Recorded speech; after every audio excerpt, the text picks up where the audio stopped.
Cik, kalau jamaahnya kajian ngendah manggilnya gimana? Apa aja. Apa aja? Oke, kita manggil geng aja Pak guys ya. Oke. Bismillahirrahmanirrahim. Assalamualaikum warahmatullahi wabarakatuh. Waalaikumsalam warahmatullahi wabarakatuh. Teman-teman sekalian, perkenalkan saya Muhammad Zainal Abidin. Bagi yang belum kenal, bagi yang sudah kenal ya, saya Zainal Abidin. Dan alhamdulillah pertama saya ingin mengapresiasi bahwa di tengah-tengah kita telah hadir nih. Ini Pak Sigit ini bukan sembarangan orang loh. Kalian harusnya banyak nanya ke beliau. Karena apa? Beliau, kalau kalian pengen tahu jati diri dan jeroannya Majelis Ulama Provinsi Bali, beliau itu sudah ada di MUI dari zamannya Allahyarham Habib Adnan sampai sekarang. Sudah beberapa kali menjadi sekretaris umum MUI dan sekarang menjadi ketua harian MUI. Jadi teman-teman nggak usah khawatir, nggak nyalek beliau.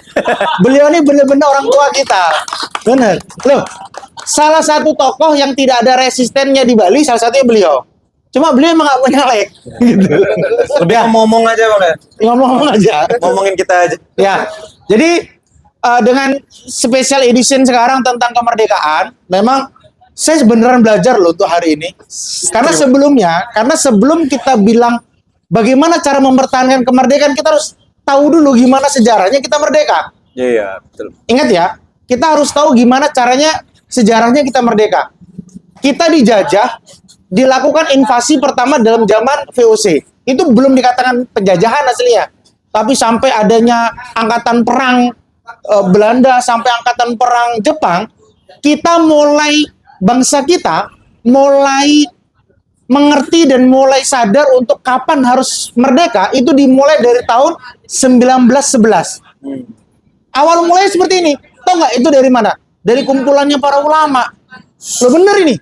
Kumpulannya para ulama, pada saat itu ada ulama dari Yaman apa dari Mesir itu datang ke Indonesia sampai pada akhirnya membentuklah Jamiah Islamiyah pada saat itu. Hingga akhirnya nanti mengeluarkan banyak organisasi-organisasi. Kayak di Bandung lahirnya Sarekat Dagang Islam. Ya kan? Di Surabaya itu pusatnya politik dulu. Banyak. Akhirnya sampai lahirlah Sumpah Pemuda. Tahun berapa Sumpah Pemuda? 1928.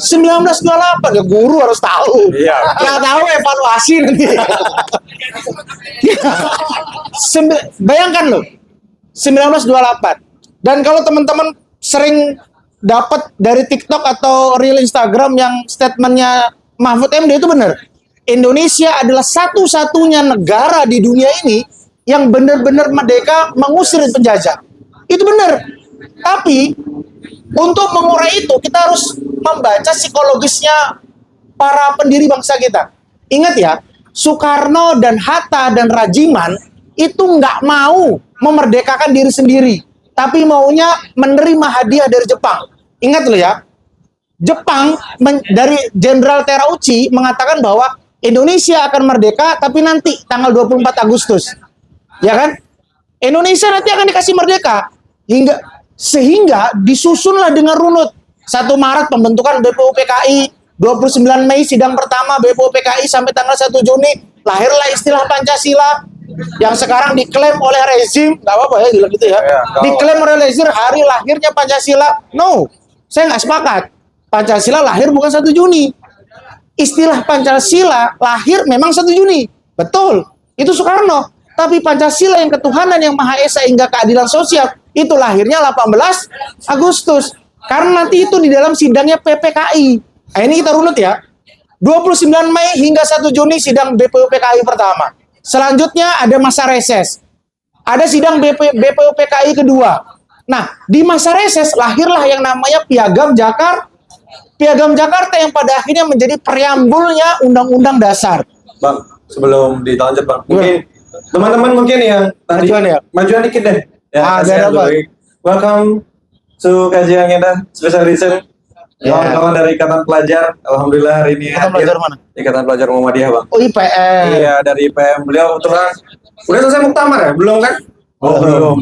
Mau ke Medan ya Bang hari ini. Masya Allah. Oh, belum cah. Mintalah. Mungkin Bang Thomas, Bang Riki bisa maju sedikit Bang. Jadi sedikit ya maju. Jadi nanti di belakang biar bisa gini.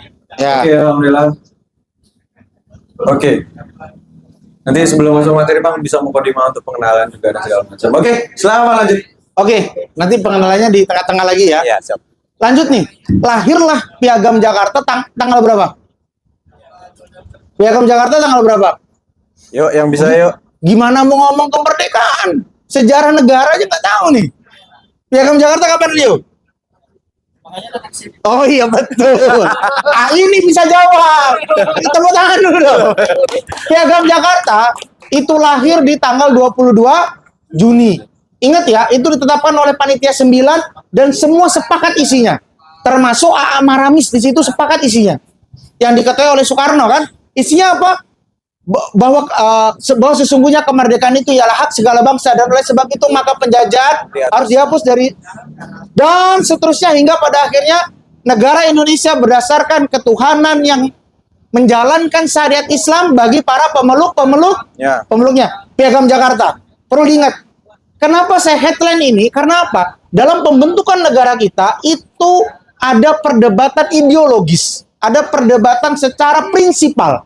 Para pembentuk negara kita bahwa Indonesia akan dijadikan negara Islam atau Indonesia akan dijadikan negara republik. Jadi bukan hal yang tabu membicarakan ini ya.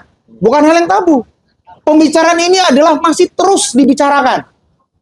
Oke, singkat cerita 22 Juni lahirlah Piagam Jakarta dan disepakati bahwa Piagam Jakarta itu akan menjadi pembukaan dari Undang-Undang Dasar.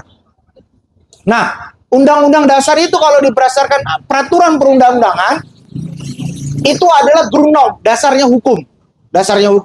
Setelah itu lanjutlah sidang BPUPKI menghasilkan draft Undang-Undang Dasar, menghasilkan perumusan Pancasila pada akhirnya hingga selesailah itu sidang BPUPKI.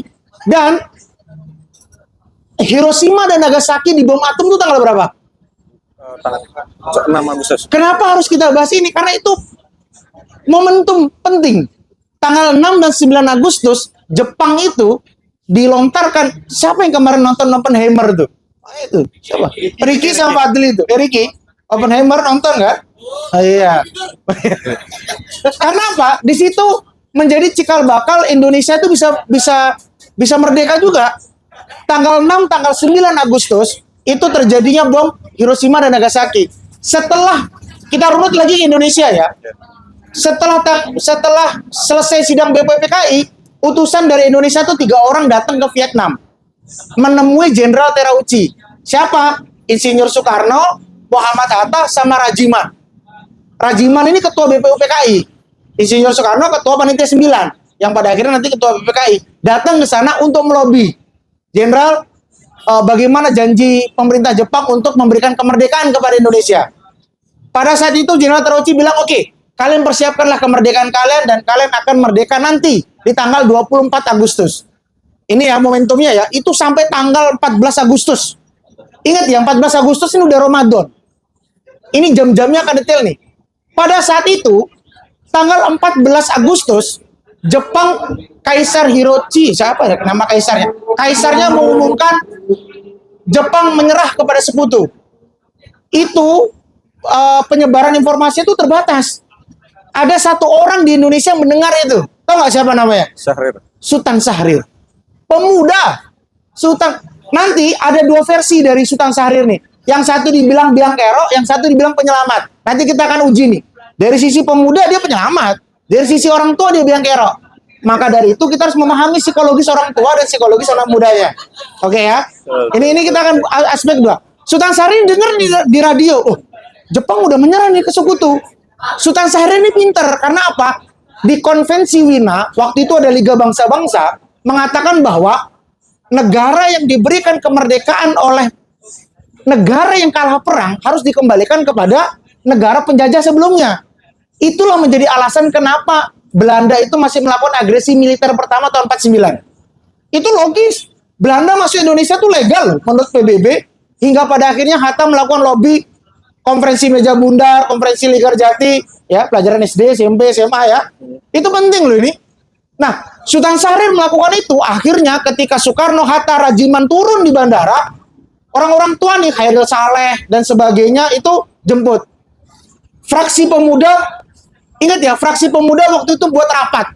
Pemuda nggak tidur dari tanggal 14, 15, 16, 17. Ingat ya, pemuda nggak tidur memikirkan bangsa, bukan memikirkan pacar. Ini pemuda nih, zaman dulu. Zaman dulu. Zaman dulu ya. Nah, dinego lah. Syahrir, Wakintor, dan sebagainya itu menego untuk Soekarno. Bung, sudah seharusnya kita merdeka, Bung. Karena apa? Kalau kita merdeka berdasarkan pemberian Jepang, kita namanya persemakmuran, Bung. Kita harus merdeka dengan tangan kita sendiri. Soekarno bilang apa? Enggak. Hatta bilang apa? Enggak. Mereka diminta merdeka, mereka nggak mau. Tahu kenapa? Akhirnya Sultan Syahrir kumpul lagi itu di markasnya mereka. Ini jangan-jangan Bung Hatta, Bung Karno, dan Bung Hatta itu takut mau merdeka karena mereka masih dalam lingkarannya Jepang. Ingat ya, Soekarno kemana-mana itu masih ada pengawalan Jepang. Soekarno di mana-mana itu masih ada pengawalan Jepang. Disitulah mereka berpikir bahwa di tanggal 16 Agustus ya, 16 Agustus di malam hari, mereka pada akhirnya, mereka tanggal 15 Agustus, nego lagi nih, datang lagi ke Bung Karno. Bung, kita harus begini-begini. Enggak. Bung Karno selalu bilang enggak. Kamu nih ngerti enggak? Kita bentar lagi merdeka. Sabar. Tanggal 24 Agustus kita merdeka. Syahrir dan teman-temannya, enggak. Kita harus merdeka sekarang, Bung. Sekarang merdeka. Enggak. Gitu kata Karno. Balik Syahrir nih. Enggak, ingat ya, enggak tidur mereka. Langsung mereka berpikir lagi gimana? Oke, kita culik aja Soekarno nih. 16 Agustus, ingat ya, peristiwa itu peristiwa penting loh. Soekarno itu ada lambang bangsa pada saat itu, belum ada negara. Kalau Soekarno meninggalkan Jakarta, otomatis kondisi politik di Jakarta itu chaos. Sudah barang tentu. Karena pemerintah itu sangat berbahaya lah. Akhirnya, Syahrir dan teman-temannya bawa mobil. Pertama ngambil Bung Hatta dulu. Diculiklah Bung Hatta.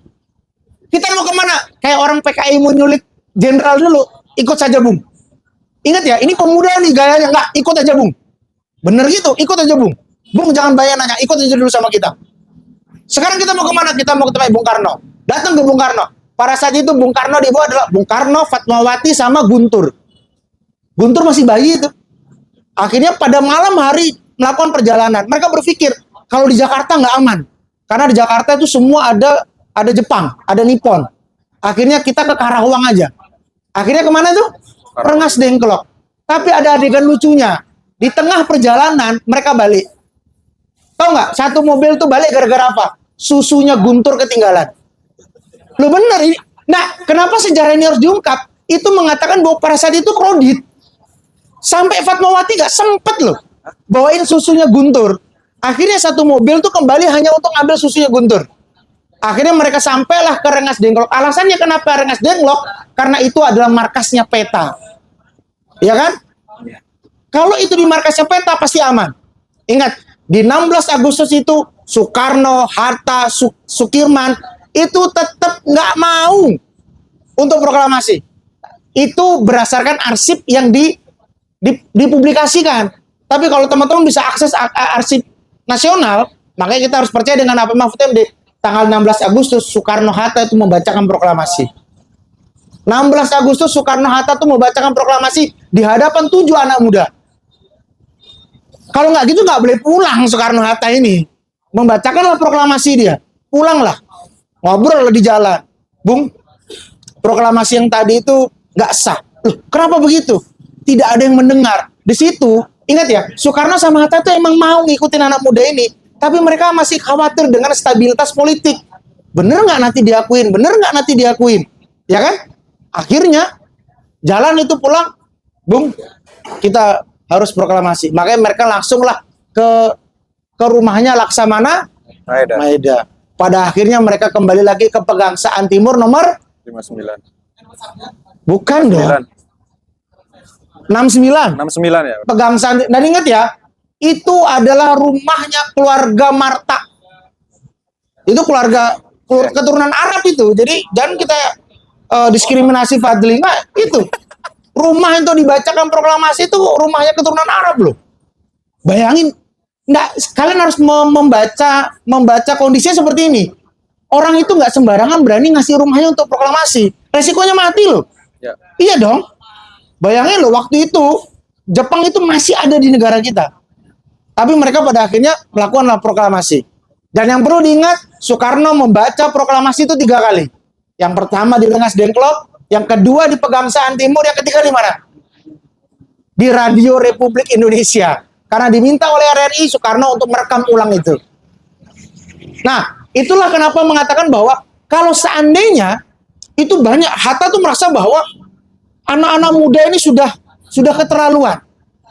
Ada kejadian lucu ketika mereka pulang dari Rengas Dengklok mau ke Jakarta. Di Jakarta itu ada asap, ada kobaran api. Syahrir bilang, lihat Bung, api revolusi sudah ada.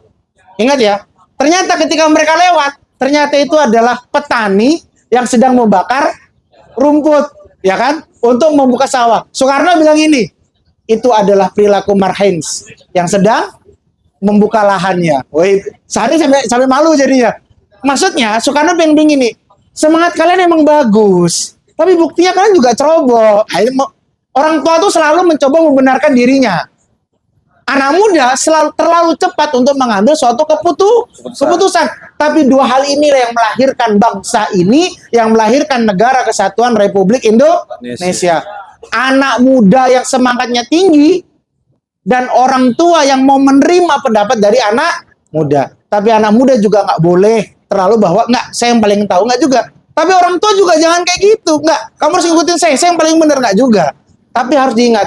Tapi yang perlu diingat, tokoh sentral situ ada Soekarno sama Hatta, dan tetap mereka yang mengambil keputusan. Tapi dengan semangat pemuda inilah yang menjadi asbab Soekarno dan Hatta berani memutuskan untuk tanggal 17 Agustus melakukan proklamasi. Itu di hari Jumat di bulan Ramadan. Ini mereka sampai sebelumnya tuh sampai apa namanya tahajud, sampai sahur itu mereka masih belum tidur itu. Nah, di tanggal 18 Agustus itu adalah sidang PPKI. Nah, di tanggal 17 Agustus nih kan pagi nih jam 10 ya. Itu siang menjelang sore ada jenderal dari Jepang itu mendatangi Muhammad Hatta. Bung, teman-teman dari timur tidak mau menjadi satu kesatuan dengan negara Republik Indonesia jika Pancasilanya masih menggunakan piagam Jakarta. Harus perlu diingat ya, itu siang hari tanggal 17 Agustus. Ini 17 Agustus tuh banyak peristiwa itu. Hatta bingung.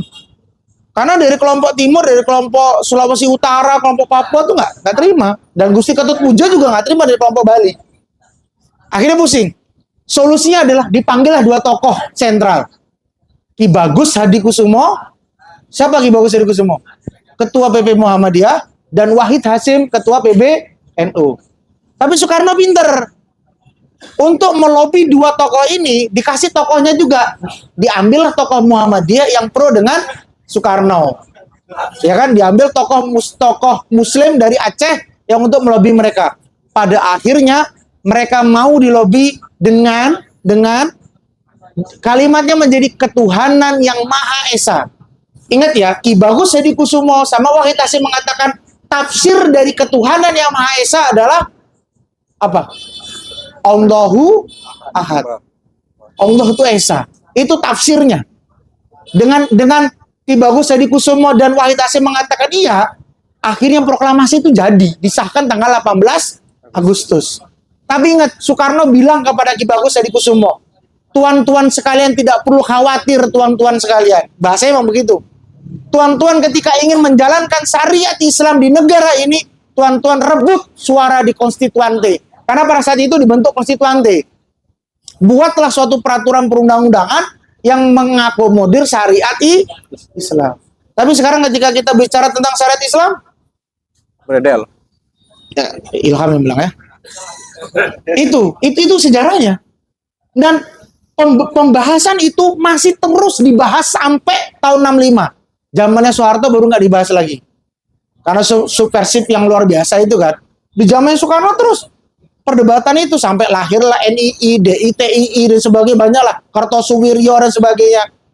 Nah, tapi minimal kita harus tahu ada gentleman agreement di antara para pendiri bangsa kita. Ternyata inilah kesepakatan tengah yang telah diambil oleh pendiri bangsa kita bahwa negara Indonesia negara yang berlandaskan kepada agama. Ketuhanan yang Maha Esa, baru dan selanjutnya. Itu versi sejarahnya. Lantas sekarang bagaimana? Kita mempertahankan kemerdekaan ini bagaimana? Contoh nih. Kalian ini emang ini bahasanya Anies sih, cuma saya bukan kampanye Anies ya. Anies sempat mengatakan seperti ini. Kalian pernah tahu nggak gedung-gedung BUMN, istana negara, ya kan? Kantor-kantor kementerian, itu tanahnya siapa? Itu tanahnya Belanda dulunya.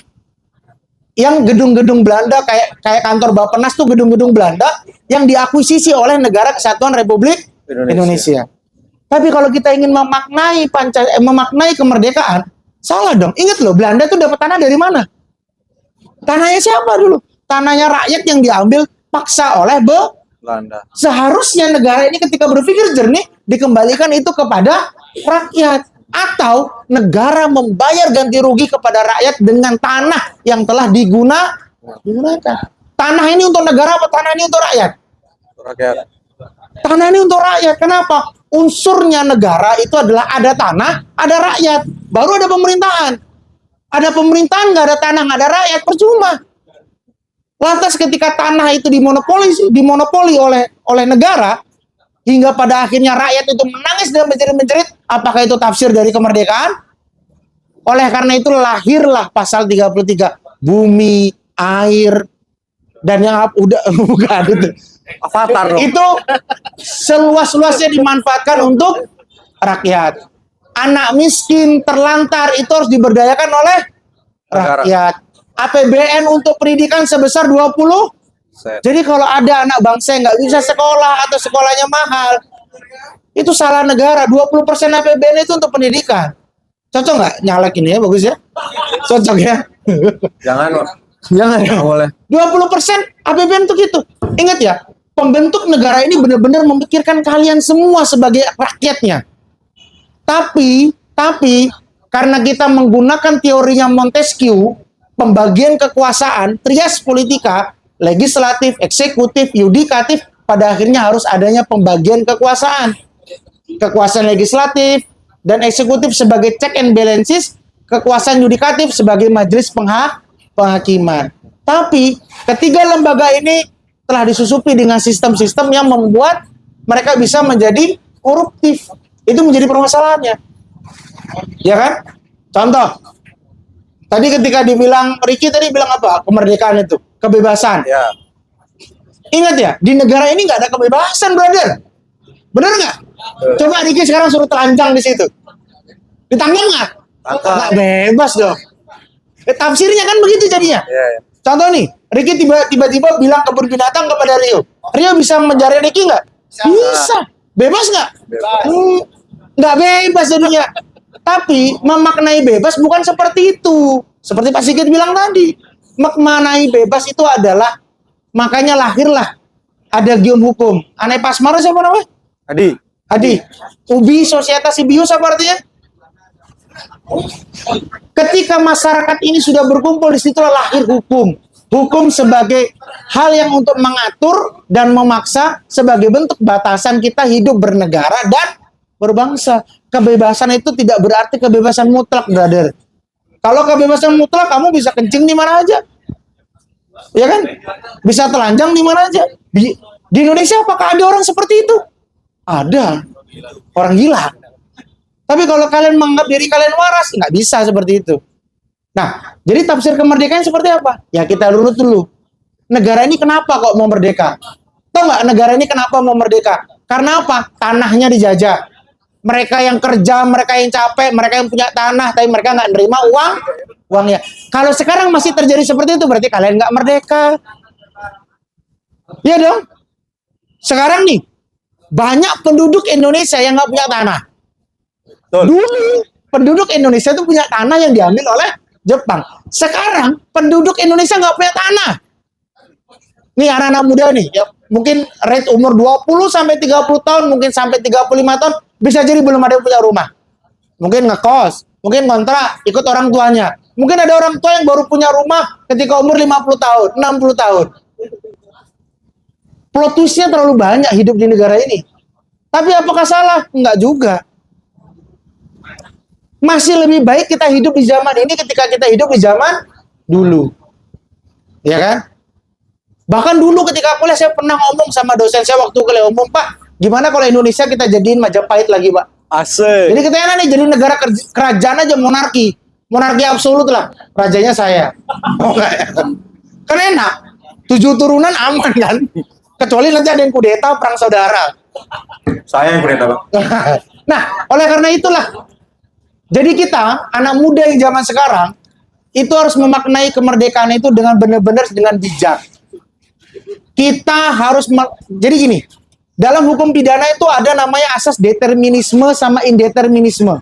Asas berkehendak bebas sama asas yang tidak berkehendak bebas. Contoh, apakah seorang satpam bisa berkehendak bebas di kantornya? Jawabannya apa? Enggak. Harus sesuai dengan atasan. Kalau atasannya bilang, kamu jaga sampai jam 9 ya, jaga di sampai jam 9. Kamu tutup pintunya ya, tutup pintunya. Kamu nggak tutup pintunya, nggak tutup pintunya. Padahal ini manajernya mau mencuri di perusahaan tersebut. Pak Satpam, kamu jangan kunci ruangan saya ya. Keluar dia. Dia komplotan sama Rio. Rio suruh ngerampok. Satpam secara hukum dia salah. Tapi dia paham determinisme. Dia nggak punya kehendak bebas. Nah, maksud kemerdekaan zaman sekarang adalah kita harus menjadi manusia yang berkehendak bebas. Jangan kita dikangkangi oleh politik, oleh kekuasaan, dan lain sebagainya. Kalian harus berani mengatakan A jika itu emang kebenaran. Kalau kata Suwogi apa? Lebih baik terasingkan daripada menyerah terhadap kemunafikan. Harus berani mengatakan benar itu benar, berani mengatakan salah itu salah. Karena dakwah yang paling tinggi adalah mengatakan amar ma'ruf nahi mungkar di hadapan penguasa. Itu paling besar. Ingat loh ya, kalian ketemu presiden, ketemu gubernur pasti senang. Tapi ketika kalian mengatakan di depan mereka bahwa ini salah, ini benar, belum tentu kalian berani. Itulah makna kebebasan dalam diri kalian. Itu yang pertama. Yang kedua, kebebasan dalam diri kalian kan kalian sudah mulai bekerja nih. Memilah uang, memilah makanan yang masuk di dalam tubuh kalian yang kalian harus bisa pastikan halal. Contoh, kita datang ke kondangan saudara kita yang tidak beragama Islam. Kita malu nih, udah kita makan-makan aja. Padahal bisa jadi itu subhat. Itu kan kita harus punya kemerdekaan di situ. Terus kalian punya pilihan nih. LPG bisa di-up atau tidak nih RAB-nya. Kalian punya pilihan untuk itu. Ini makna kemerdekaan, gak usah jauh-jauh deh. Makna kemerdekaan adalah hal yang kalian bisa masukkan ke dalam mulut kalian dan perut kalian. Kalian harus bisa jamin. Itu benar-benar halal atau tidak. Benar-benar baik atau tidak. Tapi kalau situ aja, kalian masih belum bisa memilah mana baik, mana benar. Kemerdekaan itu masih bullshit di hadapan kalian. Kalian harus merdeka diri kalian, merdeka keluarga kalian, baru merdeka untuk lingkungan kalian. Kurang lebihnya seperti itu.